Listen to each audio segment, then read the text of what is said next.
नमस्कार किसान भाइयों, स्वागत है आपका एक बार फिर से हमारे YouTube चैनल क्रिएटिव किसान में।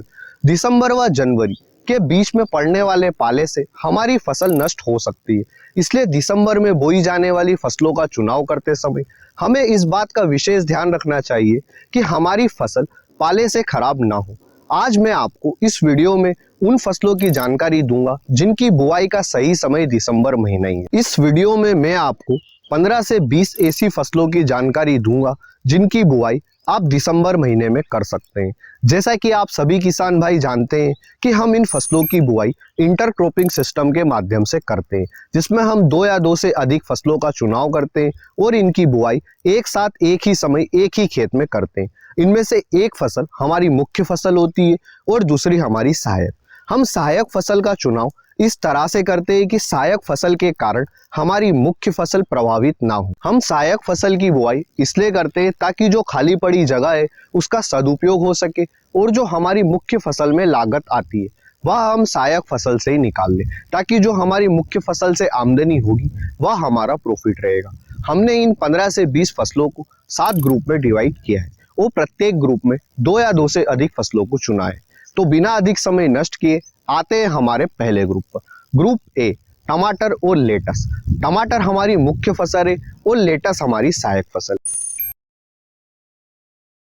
आप टमाटर के पौधों की बुआई दिसंबर के अंतिम सप्ताह में कर सकते हैं, अगर आपकी नर्सरी तैयार है तो। अगर आपकी नर्सरी तैयार नहीं है तो आप पास की किसी नर्सरी से टमाटर के पौधे खरीदकर उनका ट्रांसप्लांट दिसंबर के अंतिम सप्ताह में कर दें।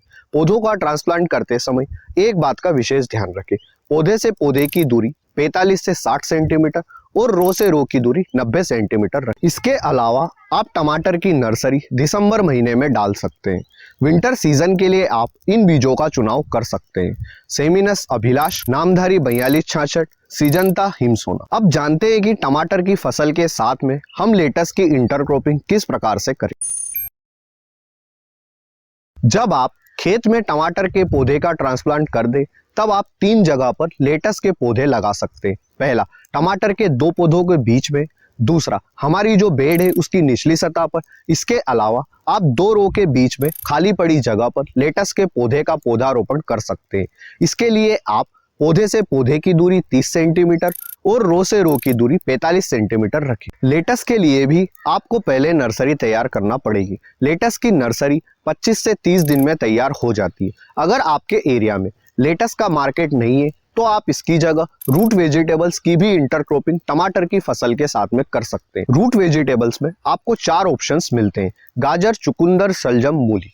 इनमें से आपके एरिया में जिसका भी अच्छा मार्केट रहे आप उसकी इंटरक्रॉपिंग टमाटर की फसल के साथ में उसी प्रकार से करें जिस तरह से हमने लेटस की इंटरक्रॉपिंग की थी। आते हैं हमारे दूसरे ग्रुप पर, ग्रुप बी, खीरा और पालक। खीरा हमारी मुख्य फसल है और पालक सहायक। आप दिसंबर महीने में खीरे की बुआई कर सकते हैं। सिर्फ आपको एक बात का ध्यान रखना है, बीज जर्मिनेशन के लिए आप सीधे ही खेत में बीज का रोपण ना करें, बल्कि पहले इसकी नर्सरी तैयार करें। जब आपकी नर्सरी 15 से 20 दिन की हो जाए तब आप खीरे के पौधों का ट्रांसप्लांट खेत में कर दें। रो से रो की दूरी आप 5 फीट रखें। अगर आप 1 दिसंबर को खीरे की नर्सरी लगाते हैं तो आप 20 से 25 दिसंबर के बीच में खीरे के पौधों का ट्रांसप्लांट खेत में कर सकते हैं। अब जानते हैं कि खीरे की फसल के साथ में हम पालक की इंटरक्रॉपिंग कैसे और कब करें। जब आप खीरे के पौधों का ट्रांसप्लांट खेत में कर दें तब उसके अगले दिन आप जो रो से रो के बीच की खाली पड़ी जगह है 5 फीट, इसमें आप पालक के बीजों का छिड़काव कर दें। जब तक आपकी खीरे की बेल फैलेगी तब तक हम पालक की 2 कटाई आसानी से ले लेंगे। इस तरह से हम खीरे में जो हमारी लागत आएगी वह हम पालक की खेती से ही निकाल लेंगे। आप पालक की जगह 2 अन्य फसल भी ले सकते हैं, मेथी और धनिया। यह चुनाव आपका है कि आपको खीरे की फसल के साथ में पालक की बुआई करना है या फिर मेथी और धनिया की। खीरे के लिए आप इस बीज का चुनाव कर सकते हैं, सीजंता ग्लोसी। आप सीजन वाइज देख सकते हैं कि किन राज्यों में किस सीजन में इस बीज का चुनाव करना उचित रहेगा। पालक के लिए आप अपने एरिया के किसी भी उन्नत किस्म का चुनाव कर सकते हैं। आते हैं हमारे तीसरे ग्रुप पर, बैंगन और चुकंदर। बैंगन हमारी मुख्य फसल है और चुकंदर सहायक। हमने पिछले साल बैंगन और चुकंदर की इंटरक्रॉपिंग एक साथ एक ही खेत में की थी। जो कि सक्सेसफुल रही थी। आप जो वीडियो देख रहे हैं यह पिछले साल का वीडियो है। बैंगन के पौधों की बुआई आप दिसंबर के अंतिम सप्ताह में कर सकते हैं। अगर अभी तक आपने बैंगन की नर्सरी नहीं लगाई है तो आप दिसंबर के फर्स्ट सप्ताह में बैंगन की नर्सरी तैयार कर दें। अब जानते हैं कि बैंगन के साथ में हम चुकंदर की इंटरक्रॉपिंग किस तरह से कर सकते हैं। जब आप बैंगन के पौधों का ट्रांसप्लांट खेत में कर दें तो बैंगन की 2 रो के बीच में खाली पड़ी जगह पर आप चुकंदर के बीज लगा दें। आप चुकंदर के बीज से बीज की दूरी 20 से 25 सेंटीमीटर रखें। वहीं बैंगन के 2 पौधों के बीच की दूरी 60 सेंटीमीटर और रो से रो की दूरी भी आप 60 सेंटीमीटर ही रखें। अब बात करते हैं कि बैंगन के लिए हम इस सीजन में कौन से बीजों का चुनाव करें। तो आप बैंगन के लिए महिको माही 112, वही चुकंदर के लिए आप महिको माहीलाल के सीड्स ले सकते हैं। आते हैं हमारे अगले ग्रुप पर, ग्रुप डी, ब्रोकली और फ्रेंच बीन। जैसा कि आप देख सकते हैं कि हमने ब्रोकली के पौधों की रोपाई कुछ ही दिन पहले खेत में की है। इसी के साथ हमने फ्रेंच बीन्स के बीजों की भी बुआई खेत में कर दी है। आप भी दिसंबर महीने में इन दोनों की बुआई खेत में कर सकते हैं। अगर आपकी ब्रोकली की नर्सरी अभी तक तैयार नहीं है तो आप ब्रोकली की नर्सरी दिसंबर महीने में लगा सकते हैं, कोकोपीट और प्रो ट्रे के माध्यम से, जिस तरह से हमने तैयार की थी। अब जानते हैं कि ब्रोकली और फ्रेंच बीन्स की इंटरक्रॉपिंग हम एक साथ कैसे कर सकते हैं। इसके लिए आपको खेत की तैयारी कुछ इस तरह से करनी पड़ेगी। एक क्यारी बनाएं 4 से 5 फीट चौड़ी और इस क्यारी के दोनों तरफ 1-1 फीट छोटी क्यारी बनाएं। बड़ी क्यारी में हम ब्रोकली के पौधे लगाएंगे और छोटी क्यारी में फ्रेंच बीन्स के बीजों की बुआई करेंगे। आप मेड़ पर भी फ्रेंच बीन्स के सीड्स की बुआई कर सकते हैं, जिस तरह से हमने की है। आप देख सकते हैं कि हमारे फ्रेंच बीन्स के बीजों का जर्मिनेशन शुरू हो गया है। हमने जो 1 फीट छोटी क्यारी बनाई थी, इस पर दोनों साइड यहाँ पर फ्रेंच बीन्स के सीड्स लगाए। बीज से बीज की दूरी 1 फीट लिए। जब तक फ्रेंच बीन्स की बेल फैलेगी तब तक हमारी ब्रोकली की फसल हार्वेस्टिंग के लिए तैयार हो जाएगी। हमने ब्रोकली के लिए सकाता ग्रीन मैजिक के सीड्स लिए हैं और फ्रेंच बीन्स के लिए सेमिनस मोरालेडा। आते हैं हमारे 5वें ग्रुप पर, ग्रुप ई, फूल गोभी और मेथी। फूल गोभी हमारी मुख्य फसल है और मेथी की फसल हमारी सहायक फसल है। हमने नवंबर महीने में ही इन दोनों फसलों की बुआई एक साथ एक ही खेत में कर दी थी और अब हमारी मेथी की फसल की हार्वेस्टिंग शुरू हो गई है। आप भी दिसंबर महीने में इन दोनों फसलों की बुआई एक साथ एक ही खेत में कर सकते हैं। इससे आपके कई सारे फायदे। 30 से 35 दिनों में मेथी की फसल हार्वेस्टिंग के लिए तैयार हो जाएगी। जब आप मेथी की फसल की हार्वेस्टिंग करें तब आप इसे जमीन से सीधा उखाड़ लें। इससे आपका निंदाई गुड़ाई का खर्च बचेगा और फूल गोभी की एक निंदाई गुड़ाई हो जाएगी।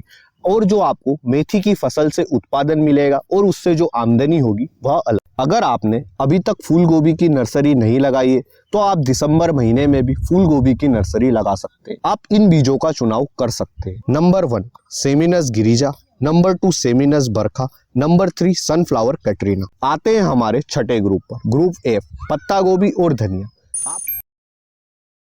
आपको इन दोनों की भी बुआई उसी तरह से करना है जिस तरह से हमने फूल गोभी और मेथी की थी। आप पत्ता गोभी के लिए इन बीजों का चुनाव कर सकते हैं। सेमिनस ग्रीन वोयाज के सीड्स ले सकते हैं।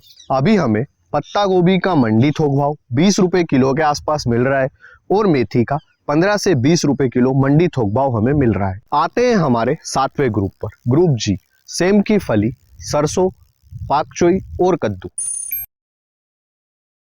इन फसलों की बुआई हम सिंगल करेंगे। इसमें हम इंटरक्रॉपिंग का उपयोग नहीं करेंगे। सेम की फली की बुआई आप दिसंबर महीने में कर सकते हैं। अगर आपके पास में खाली खेत नहीं है तो आप खेत की बाउंड्री के चारों तरफ सेम के बीजों का छिड़काव कर सकते हैं, जिस तरह से हमने किया। हमने बाउंड्री पर सेम की फली के बीज लगाए। हम पिछले कई सालों से सेम की बीज हमारी खेत की बाउंड्री के चारों ओर लगाते हैं, जिससे हमारी खेत की बाउंड्री भी एक अच्छी आमदनी देती है। आप भी ऐसा कर सकते हैं। ग्रुप जी की अगली फसल है सरसों। सरसों की भी बुआई आप दिसंबर महीने में कर सकते हैं। पाकचोई की नर्सरी 15 से 20 दिन में तैयार हो जाती है और 30 से 35 दिन में इसकी फसल हार्वेस्टिंग के लिए तैयार हो जाती है। पाकचोई का मंडी भाव काफी अच्छा मिलता है, लेकिन छोटे शहरों में इसका मार्केट मिलना मुश्किल है। लेकिन जो किसान भाई बड़े शहरों के पास में रहते हैं वह पाकचोई की खेती करके एक अच्छी आमदनी ले सकते हैं, लेकिन फिर भी आप इसके मार्केट का अवश्य पता करें। कद्दू की भी बुआई दिसंबर महीने में कर सकते हैं। इसके अलावा दो अन्य फसलों की बुआई आप दिसंबर महीने में कर सकते हैं। पहली अश्वगंधा, दूसरा गेहूं। अब हम संक्षिप्त में देखते हैं कि दिसंबर महीने में हम कौन कौन सी फसलों की बुआई कर सकते हैं। टमाटर, लेटस, चुकंदर, मूली, गाजर, शलजम, बैंगन, प्याज, खीरा, मेथी, पालक, धनिया, ब्रोकली, फ्रेंच बीन्स, पत्ता गोभी, फूल गोभी, सेम की फली, सरसों, पाक चोई और कद्दू।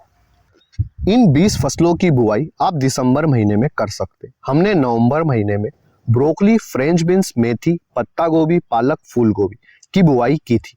अभी हमारा पत्ता गोभी, मेथी, पालक, करेला, लौकी इन फसलों से उत्पादन और आमदनी हो रही है।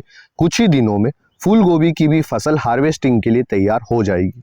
दिसंबर महीने के लिए 2.5 एकड़ के कृषि मॉडल का वीडियो जल्द ही आएगा, जिसमें हम आपको बताएंगे कि आप 2.5 एकड़ को किस तरह से मैनेज करें कि आपकी आमदनी 30 दिन से चालू होकर कम से कम 4 से 5 महीने तक चले। अगर आप चाहते हैं कि यह वीडियो जल्द से जल्द आए तो आप हमें कमेंट सेक्शन में बता सकते हैं।